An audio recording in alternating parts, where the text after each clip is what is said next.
This is problem 7 from the Chapter 3 closure packet for Algebra 1. Determine the equation of each line from the given representation. In part A, you were given a graph. So let's first find the starting value, or the y-intercept. That's where it crosses this vertical line, where our line crosses that. So that's at positive 3. So our y-intercept is 3 so far. And let's find our slope. So we want to find another thing called a lattice point, which is where the line kind of goes through the points, or the squares on the grid, and hits the corners of those squares. So here would be a lattice point, and right here, where it goes through those and fits nicely in those the corner, kind of 4 corners of those grids.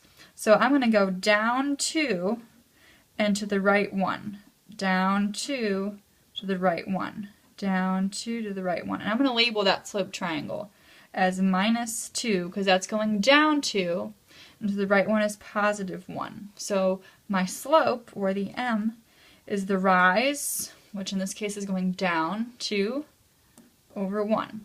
So my equation, it wants to know the equation, so it's going to be y equals mx plus b is the format.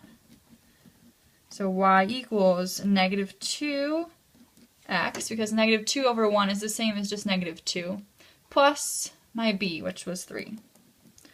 So that's for part A, given a graph. Okay. For part B, we have a line with a slope of negative 2/3 that passes through the point negative 3/4. So we already have the slope, negative 2 over 3. So we're going to plug in everything we know into this format, y equals mx plus b. So let's plug in their slope. We also know a point for x and a point for y, given these points up here. This one's x, and that one's y. So we're just going to replace where they go in the equation. So our y coordinate is 4, negative 2/3, times the x coordinate up here is negative 3, plus b. I don't know the starting value yet. I need to find that. Okay, so I have a negative times a negative. Those are going to end up canceling out. And actually, so are these 3. This 3 divided by 3 is going to cancel out as well. So I'm just left with 4 equals 2 plus b. And if you're not sure how to do this, just you can use your calculator. It's fine too. So the last thing I need to do is get b by itself. So I'm going to subtract 2 from both sides. So 2 equals b. So our starting value for problem B is b. Or is 2, I'm sorry. So the final equation is y equals, just plug in what we have, negative 2/3 x plus 2. And there we have that. Okay? So that is for part B, given kind of a description. Last one, part C, is if we're given a table. So I'm going to find the change in my y and just kind of see what's the pattern happening every time. From negative 11 to negative 9, it's getting bigger by 2. It's adding 2. It's also doing the same thing here. It's doing the same thing actually for all of the y's. It's getting bigger by 2, more positive. So that's my change in y. Change in my x, to draw a little triangle for that, what's happening to my x's every time is those are actually getting bigger by 1. Every single time it gets bigger by 1. Negative 2 to negative 1 gets bigger by 1.